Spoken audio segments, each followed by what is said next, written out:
listening to theoutdoorstation.co.uk. Well, hi everybody, and welcome back to another podcast here at the Outdoor Station.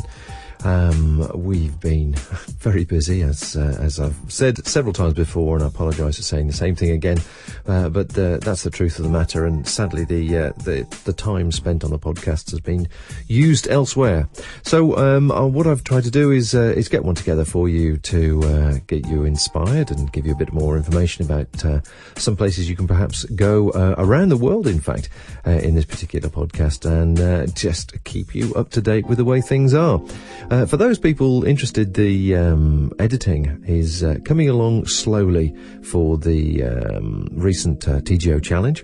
I'm still just waiting for the last bit of information to arrive, recordings to arrive from Andy, so if anybody knows him, just send him an email.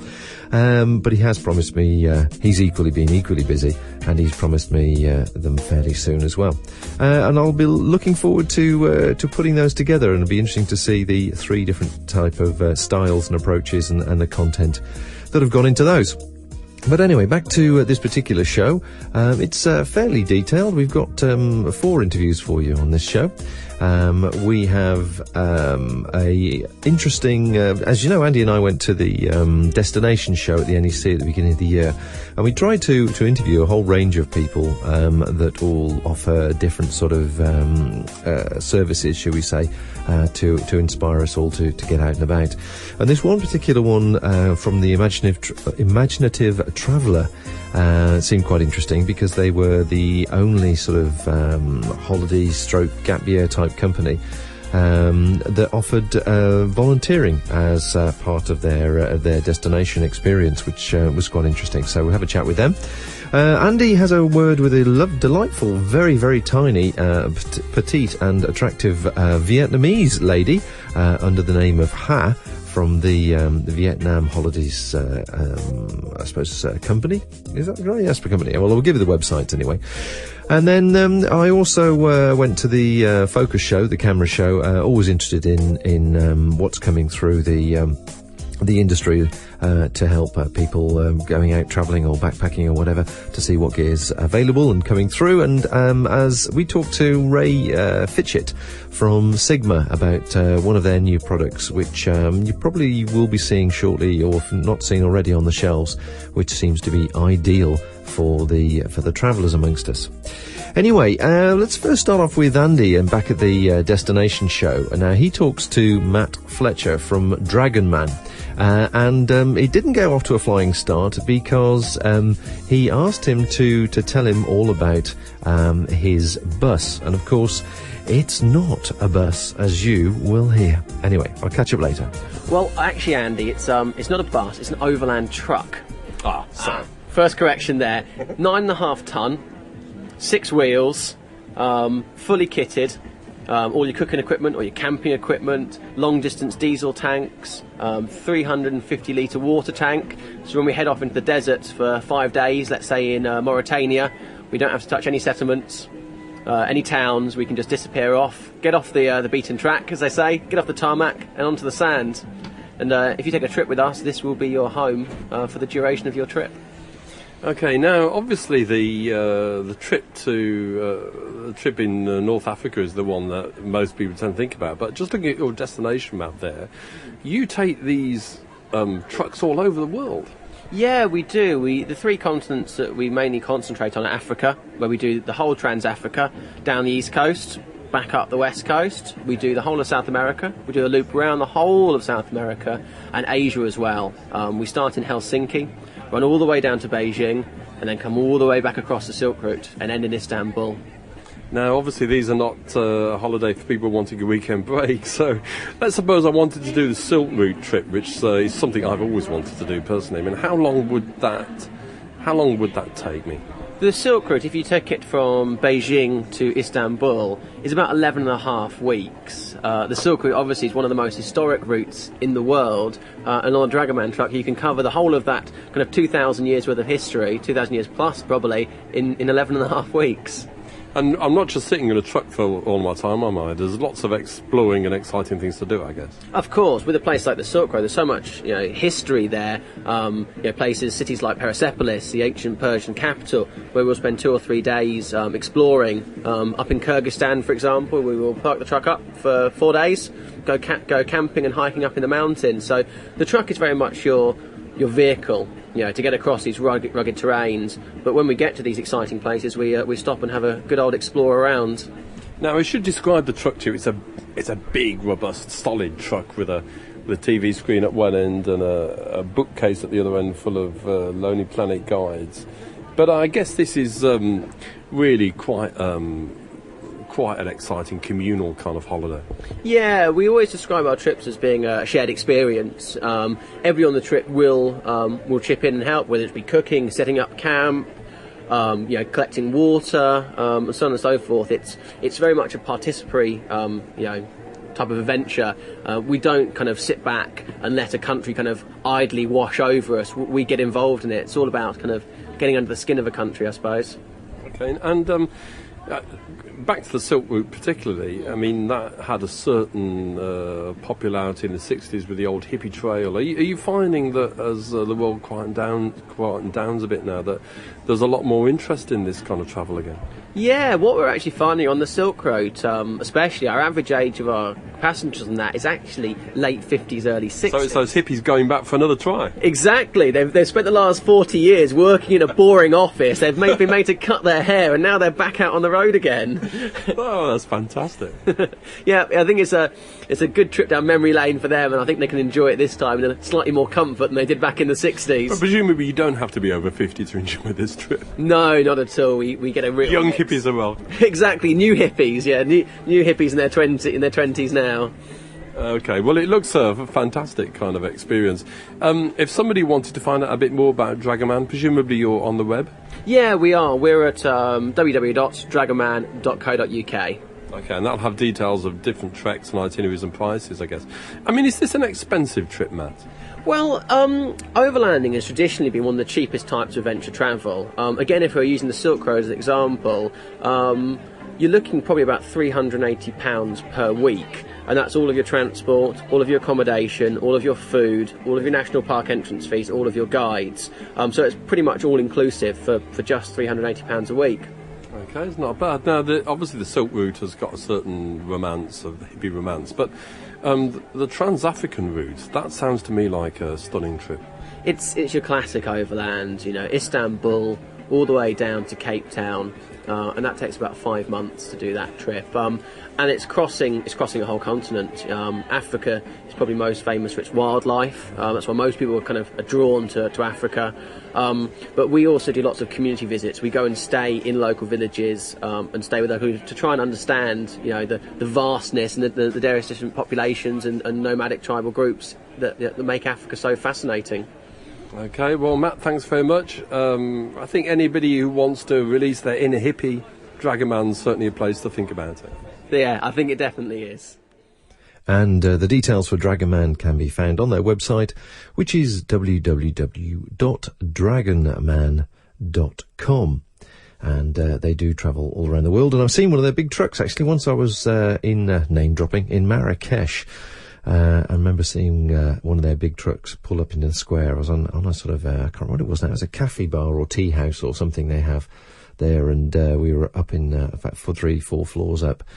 It was a fascinating thing to do, actually, watch life come and go in Del Jama Square in Marrakesh. And one of the most fascinating things was seeing somebody turn up on a moped with probably about 40 or 50 crates of eggs strapped on the back of this moped and just watching him stop and these things just move around.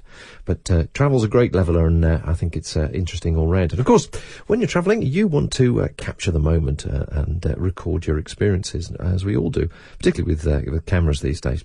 So hence the reason we sort of spend a bit of time up at the Focus show and just see what people are doing with their camera equipment, what's coming through, what's going to be of interest. And one particular person I wanted to speak to was Sigma lenses and Sigma cameras. And Ray Fitchett is the business development manager from Sigma. And so I asked him which of their new products was attracting most attention at the show. Well, I think the camera that's causing the most interest at this show is our latest generation of compact digital camera. There are obviously hundreds of models available in the marketplace, but this has got a little bit of a niche in that it uses the same sensor that's used in our DSLR camera. Those are the professional cameras where you can change the lenses. But this is the very pocketable, very light product that can be taken anywhere by an outdoor enthusiast. The great concept is that in fact it uses exactly the same quality sensor and processing system that's used in the SLR, and allegedly the lens is even better than for the SLR because it's matched to the sensor itself, therefore giving the best quality results. Well, it's certainly, as soon as you pick the camera up, you feel you're holding a solid, reliable camera that if you're into any sort of outdoor activity, but in particular probably people who are doing long-distance travelling, gap years and that sort of thing, Absolutely. It's going to give you a long life, this camera. Yeah, without a doubt. I mean, the one thing that Sigma have been very keen to do over the past decade is to produce a product of excellence. And it would have been very easy to try and go for the mass market with a product which was an also-ran.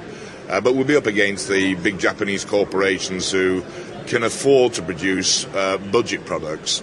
It's now better for us to produce a high-quality product that, as I say, will work in the same way as an SLR and can produce prints the size of a wall if necessary. And that's the whole philosophy. It's small, it's compact, it's reliable and robust, but giving results which are exceptional.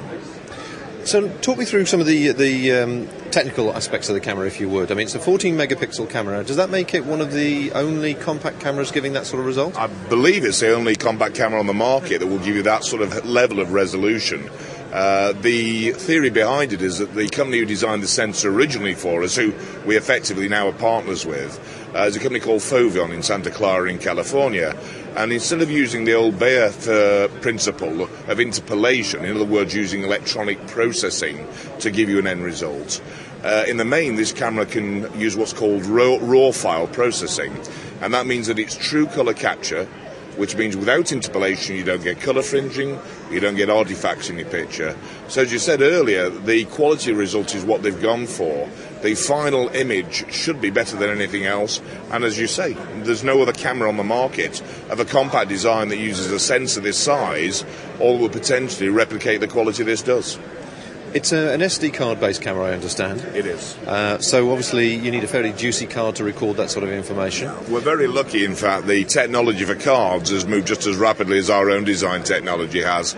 And where only a year ago, the maximum you get in an SD card is about 1 gig. You can actually get 8 gig cards now. Most of the images from this, if recorded in RAW file, will give you an image of about 14 megapixels, which is quite large. But it will, of course, if you're wanting to get lots and lots of shots, you're on a long holiday and it's touring, put it into JPEG mode and you'll get hundreds of shots on a 1 meg card or a 1 gig card. And certainly the other thing that people tend to be concerned about when they're travelling as well is also battery power. I understand it's got very good on the lithium batteries. Yeah, again, it's the same technology from the SLR market where we'd expect people to take a lot more shots. It's lithium ion. 2 benefits: capacity is far greater than the old alkaline manganese designs, and more importantly, weather conditions. If you're in cold weather, it will actually give you a more constant charge for a longer period. The camera itself, as I started off saying, it's a very solid feel to it, and unlike some of the other manufacturers here, you've gone for the nice sexy black, very subtle. I should imagine that'll be quite useful sort of reportage people as well, people wanting good quality results and not necessarily showing they've got the equipment to they're carrying cameras with them. Yeah, you're absolutely right. I was given the sort of story this morning of a gentleman who went out in Manchester taking the shots of the down and outs in the cardboard boxes under bridges, and he actually hid it just inside the fold of his jacket and was triggering the release with his thumb. And in fact, the model that's most popular at the present time is the wide-angle design with the 28mm equivalent. And what's called depth of field, where the range of focus is very large, allows you in that sort of circumstance to get everything sharp without even having to put it up to your eye. And it really does give you that sort of exceptional results in those photo reportage situations. The package that a lot of cameras come with these days, some have a certain amount of software, some have very little software that's of use to most people. You're obviously aiming at a very experienced, well, not a very professional market here, a knowledgeable photographer. I presume the software and the package that comes with it is supporting those people. Absolutely. It's called the Sigma Photo Pro software and has gone through several generations. But because most of the people using this camera, as you say, are experienced and understand the basics of photography, it allows them a great deal of control. You can also use proprietary brands like the infamous Adobe Photoshop series. They do a series of plugins which allows you to load your images into their own programs and then create raw files. If you're taking shots in JPEG, of course, you can use anybody's. It's a simple Microsoft program. So it is, despite the fact it's a technical product, it also is easily usable by anybody. My own daughter of 11 can actually pick it up and just take shoot shots. So although it's a specialist tool, it is usable by anybody. Bearing in mind that it is a specialist tool, and obviously they're usually accompanied by a specialist price, how are you finding the current exchange rate at the moment as regards the demand for the product? I would say scary. In the past 7 or 8 months, the pound has devalued against the yen by about 45%. I think everybody's aware of that. I mean, I would say to any of your listeners that to buy now is a sensible thing to do. The dealers knew the price increases coming from all the Far Eastern companies. People took the opportunity to buy stock before the price increases came through, and there are bargains to be had. Less and less as each week goes by, but you should be able to purchase this camera for the sort of £380, £400 mark, and that's the top end of the compact market. Definitely. But I mean, normally it will be suggested retail price when the new batch comes in with the change of exchange. Or a good 30% more, I would imagine. Yeah. So it's definitely worth looking at now. It's a fixed focal length, isn't it? Yeah, the DP1 model, although we won't go into names of particular products for any reason, is the first design, and there will be a series based again on quality. So they won't have zoom lenses on them, but there is a model called the DP2 which will have a standard focal length of 41mm compared to the 28mm on the DP1. The DP1, of course, is the landscape design. The DP2 will be the photo reportage type camera. So anybody looking to do landscape photography, obviously, they're going to have a very, very compact unit, very, very light, very sturdy, and it's going to deliver some fantastic results. Without a doubt. I would suggest, of course, that if you buy one of each, I'd be a very happy man. And, of course, Sigma can be found at sigma.com, where you'll see more information about the camera. It's now available on the high street, and I know a couple of people that have got it, professional photographers, and they're staggered by the results. So very good feedback on that one. Now, back to the destination show, where Andy and I mooched around and got a taste for all the different countries we could. He went to Vietnam and had an interview with a young lady called Ha, H-A, which means actually river in Vietnamese, apparently. Now, Vietnam is a country that's beginning to be better known by European tourists. But when you compare it to the Thailands, Malaysias, and now the ever-popular Cambodia, what does it have to offer? And so she had a chat with him and explained more. Most people visiting Vietnam will focus their tour on 3 main regions of Vietnam. First of all, northern Vietnam with Hanoi capital and Ha Long Bay, a karst formation with massive area with Lam Islands for cruising. And then they will fly to the center of Vietnam with royal citadels and the old town of Hoi An. And then Ho Chi Minh City and the Mekong Delta with floating markets. So that is the main 3 attractions. So you've got a real mixture there of the city life and the rural life and the delta and the floating world. So there's a lot of variety within one break. Yes, you're right, but a lot more than that. If somebody they would like to explore highlights and also apart from those places I've just mentioned, they can also visit the northern Vietnam, the mountains for trekking, cycling, and also some people would like a rural tourism. They can visit the villages, old villages around Hanoi and also in the center of Vietnam as well for cultural tourism. So it would be possible to mix a cycling holiday or a trekking holiday with perhaps a weekend in one of the cities? Definitely, yes. Usually we can arrange trekking tours or cycling tours throughout Vietnam, or trekking tour in northern Vietnam, and then afterwards a week in the cities, or in the coastal side of Vietnam, in the center here from let's say from Quy Nhơn down to Vũng Tàu. We have a really long white sand beaches along coast for people to have a relaxing week, or Phu Quoc Island. What's the best time of the year to go for a kind of British tourist? Maybe those who are a little bit worried about the sun and the heat and the humidity.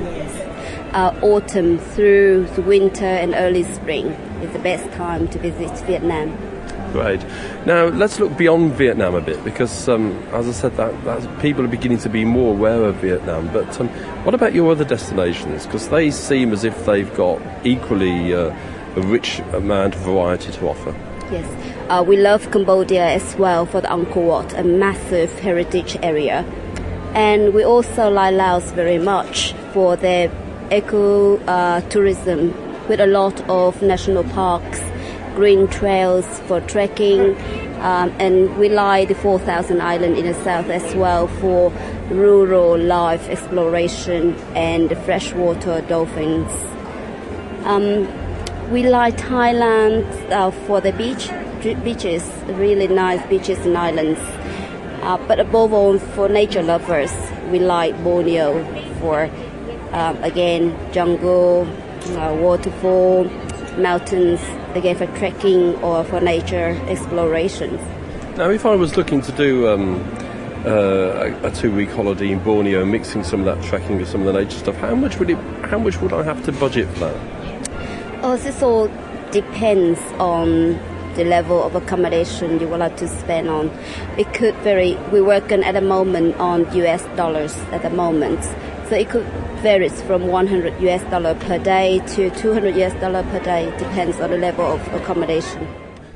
Of course, you can find more details at vietnam-holidays.co.uk.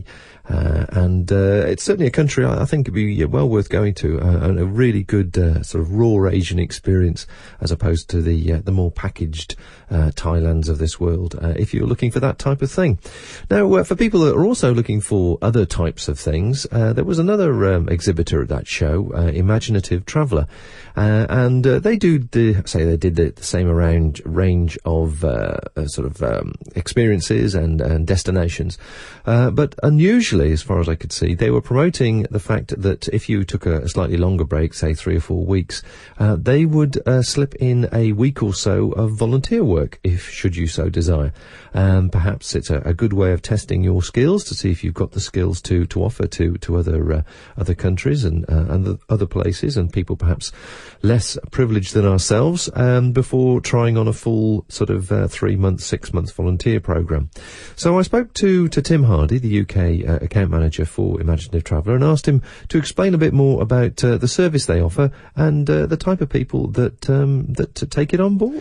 The volunteer tours that we run, we have run them for sort of 2 or 3 years now, and a lot of passengers that had been travelling with us were asking for volunteer work, and so we introduced the volunteer tours as a way for passengers to experience voluntary work without necessarily having to commit to 3 or 4 months away, having to quit their job, for example, or spend an awful lot of money going to experience voluntary work that they may not necessarily know that it's for them, for example. So what we have is a 2 or 3 week tour with 3 or 4 days voluntary work in the middle of it. So it's essentially a volunteer taster, where passengers can experience voluntary work, but also have the holiday that surrounds it. So they're not taking a massive gamble, as it were. They if they enjoy the voluntary work, then fantastic. They then can go back and maybe do more voluntary work in the future. If they haven't enjoyed the voluntary work, they've still had the 2 or 3 week holiday that surrounds the volunteer tour itself. So it's as far as we know, it's a unique concept, and it seems to be working pretty well. Well, most people, as we were just discussing it, have got the usual 2 to 3 week holiday, and perhaps they want to do something a little more adventurous, and they'd like to dip their toes in the market. And as you quite rightly say, setting up a 6 month volunteer programme can also be financially as well as time consuming. Yeah, no, that's true, and that's what we're trying to give people the opportunity to experience voluntary work without having to commit to that 6 month. Yeah, something to look at later. Yeah. So what's your customer profile? What's the sort of typical person that comes with you, and where do they go? Right. Well, we have. I suppose I could give you our average age, which is 36, but we don't have a typical passenger. So the first tour, for example, that I did was a 2-week tour around Egypt. Egypt's one of our strongest destinations. It's where we started.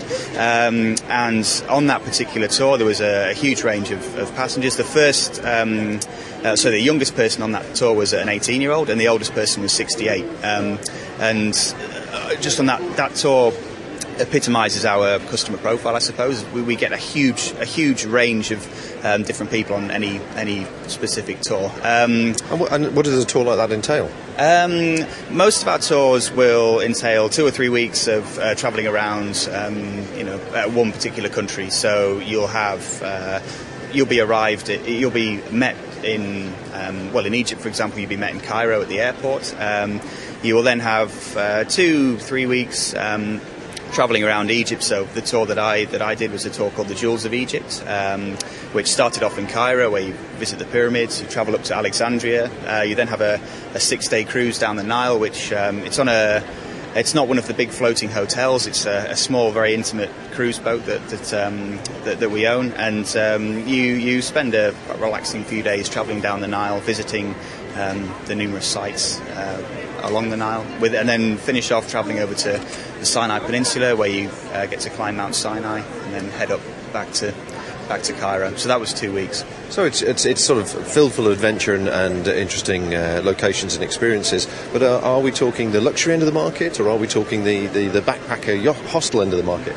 I suppose we aim for people who have once enjoyed the independent travel, but who now would like an element of comfort and an element of certainty to their trip. So we have a number of different travel styles, but our 2 core travel styles, very, very broadly speaking, are 2-star and 3-star. We have a travel style called Adventurer, which is it's more budget focused. There's not as much in terms of inclusions. There may be more camping on certain trips, especially our safari tours in Africa.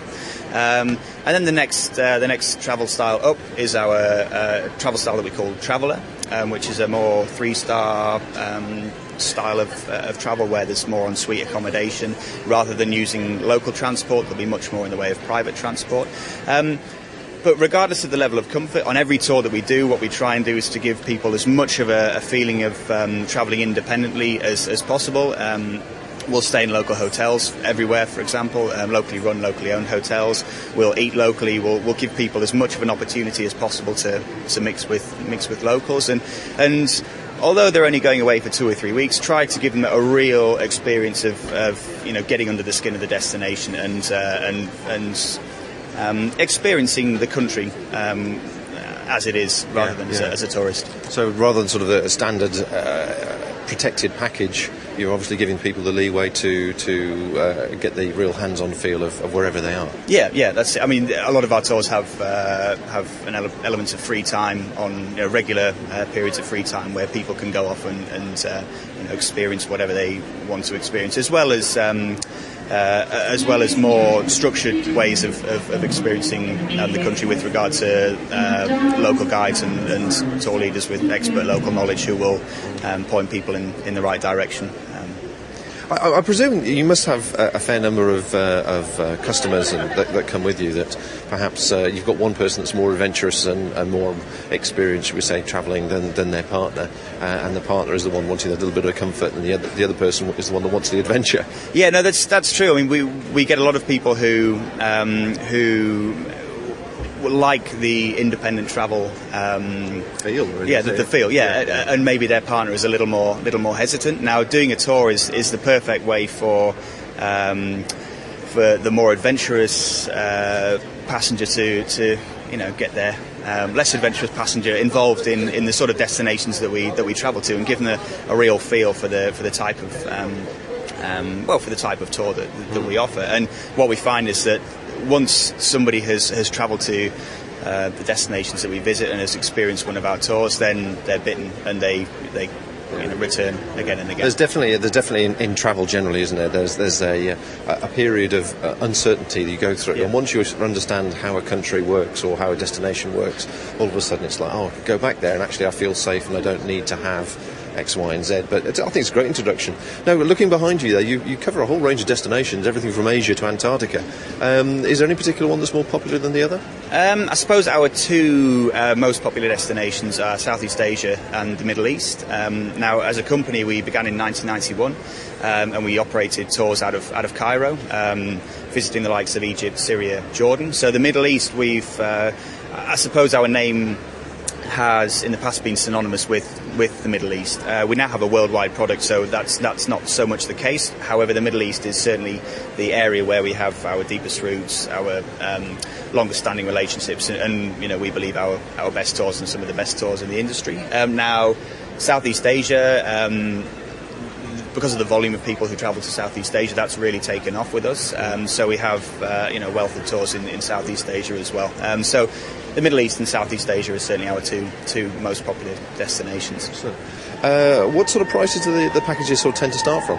The tour prices start from around £30 a day. Now, our best value tour is a tour from Bangkok to Singapore. Now, that, I believe, is around £585, and that's a 17-day trip. So, they start from around... And does that include the flights? No, that doesn't include the flights. No, we can arrange flights for passengers. Some of our passengers will book through agents, others will come direct to us, but we can organise flights. But still, £30 to £50 a day is not a bad budget to work on and have a controllable experience, is it? Yeah, especially when you see what's included in terms of meals, entrance fees, accommodation, transport. And if you were to travel independently, it's quite likely that you would spend that much, if not more, travelling by yourself. And my thanks, of course, go to Tim at imaginative-traveller.com. That's www.imaginative-traveller.com.